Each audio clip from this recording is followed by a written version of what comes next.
Good morning. Look at that.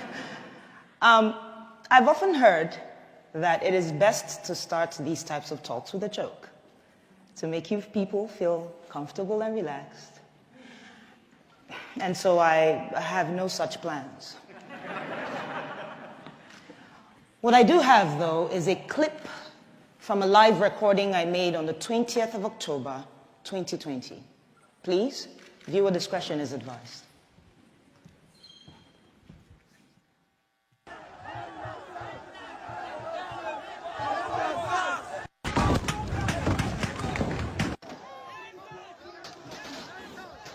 They're shooting us! They shot two people! Oh my goodness! See somebody else. Everybody look at this. These are the bullets that were falling by our side, that were dodging bullets. My name is Obianuju Catherine Ude. Don't worry, you can call me DJ Switch. I'm from Enugu State, which is in the southeast region of Nigeria. For years, young Nigerians like myself with interesting hairstyles, ripped jeans, iPhones, nice cars, have been harassed, extorted, illegally detained, tortured, raped, and killed by the Nigerian police. Specifically, a unit of the Nigerian police called SARS. SARS stands for Special Anti-Robbery Squad, and trust me, they truly are a special bunch. A special breed of armed robbers in uniform. A special group and gang of rapists with a badge. A special crowd of murderers with a license to carry a gun. For as long as I can remember, we begged and petitioned the Nigerian government to put an end to this corrupt unit. And to their credit, they complied, or at least it seemed like they complied. First, with the disbandment of SARS in 2016, then again in 2017, 2018, 2019. I know it's an abusive relationship. 2020, and I know we all won't be forgetting 2020 in a hurry. As the coronavirus ravaged the globe, back home in Nigeria, we were more afraid of another type of virus, SARS. On the 3rd of October, a video surfaced online where SARS officers shot a young man and fled with his Lexus SUV. We were outraged. But this was followed by the gunning down of an up-and-coming Nigerian musician. I'm a musician. Could have been me. At this point, the hashtag #EndSARS was trending all over the world. And thanks to Nigeria's biggest celebrities and artists, influencers who said, enough is enough, it is time we speak up.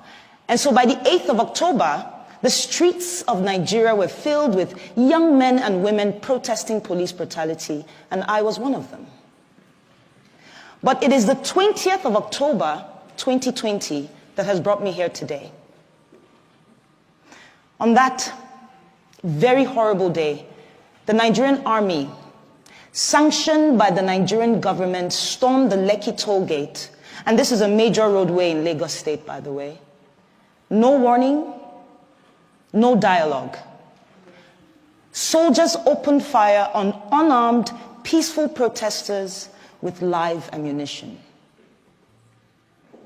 We cried, we braced, and we started to sing the national anthem, just with the hopes that they recognized we're not their enemy. It made no difference. As I laid on the floor, I remember a young man, he just jumped on top of my body and he was screaming, "Cover her, cover her." I couldn't really make sense of what the whole thing was about. He was struck by a bullet on his lower back.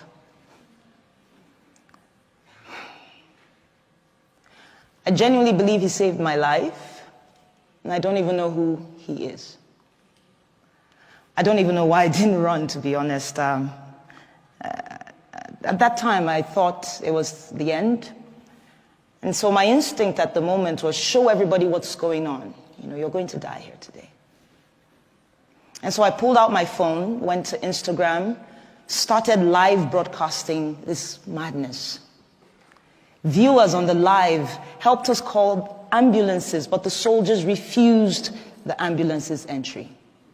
And so some of us had to turn into instant surgeons in an attempt to remove the bullet from the leg of a protester.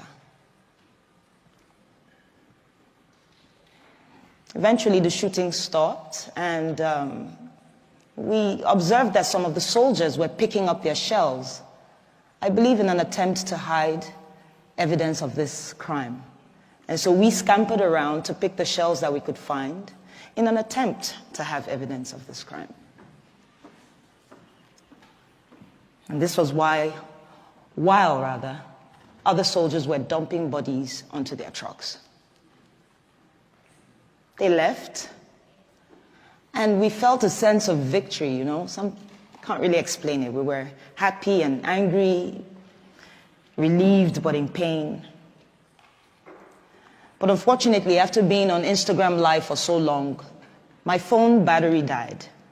Because not too long after, another phase of attack was upon us. But this time it was the Nigerian police. And they came in guns blazing as well. And so we ran. We took the injured to a nearby hospital and the others to a church. The church apparently had been on the live and they had offered us refuge. By the next morning, soldiers raided the hospital looking for me. And I owe a great deal of gratitude and thanks to a friend and colleague who had called me earlier and said, put off the location on your phone and leave that hospital as soon as possible. And so it was barely 15 minutes after I left. But it didn't end there. My boss and his wife got threatening phone calls. I couldn't go home to where I lived because we got reports of strange men lurking around my apartment complex. I haven't gone home, actually, since the 20th of October, 2020. Speaking of home, I'm from a large family of 8, 5 boys, 3 girls, with very opposing characters, I tell you. I'm the last, with a sprinkle of last child crazy. But I remember my parents, they worked really hard to provide us with basic things, food, education, healthcare, security, allowances. All while teaching us to love and respect each other's differences. On the other hand, Nigeria is home to over 200 million brothers and sisters with different cultures and tribes and faiths and beliefs. Things and differences that the government has used for the longest time to pit us against each other. But the NSAS movement swept that away, even if it was just for a time being. I witnessed protesters collaborating and helping each other. Protesters giving food and water to the same police who's been killing us off every day. Others provided security. Another group provided funds that were donated to them, in the hundreds of thousands of dollars, for legal and medical attention to protesters who needed it. This is the real Nigeria. But the Nigerian government, much like an irresponsible parent, failed to see the opportunity as a learning curve, to listen to the cries of its quote-unquote children. Instead, they chose to deny these events and also moved swiftly to silence us.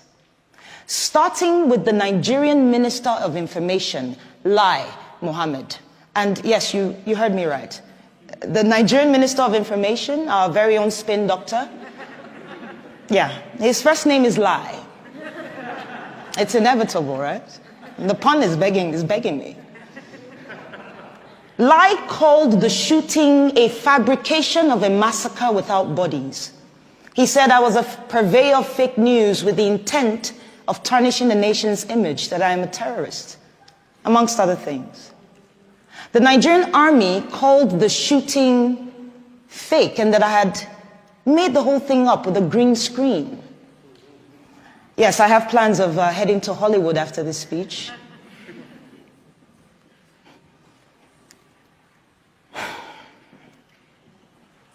You know, 15 people died on the 20th of October, and not a single government official, police, or army personnel has been brought to book. 15, at least, all while singing the national anthem. As an artist and a DJ, I listen to music a lot, all the time. And I'm reminded of the legend, the artist, Fela Anikulapo Kuti. He was known for speaking truth to power with his art. And I'm reminded of his 1977 song titled Zombie. Here, Fela likens the Nigerian military to mindless zombies following idiotic orders. It was relevant then, it is relevant today, and it most likely will be relevant tomorrow, in the future. The same future that they say is in the hands of the leaders of tomorrow. But what we have tomorrow are recycled leaders of today who have failed to provide an enabling environment for young leaders to thrive and contribute. No, but they chose instead to kill us all off, one by one. This might sound outrageous to you, and you might wonder why. And I'll tell you. Our leaders are afraid. It's as simple as that. They're afraid of a thinking, an innovative, a collaborative, and a working Nigeria. They're afraid of every young Nigerian who, against all odds, have made it for themselves. They are afraid of a me, the coconut head generation, as we like to call ourselves. We're hard-headed, we're not easily deceived by propaganda, and we stand up to our oppressors. And while we may not do this all the time because wahala no dey finish, as we like to say back home, I think there's a Nigerian in the crowd. Well, what it means, though, is that the problems never end. And while I understand that we have to take a break to put food on the table, to at least secure our mental health, know this. Corruption, tyranny, abuse of power do not go on a break. And so today I'm choosing to use my voice and my talent to push for the things that we ought to have. And I want to ask you all, these fine people, to please join me and support my vision for promoting democracy, human rights values, and equality through arts. Thank you so much for your time.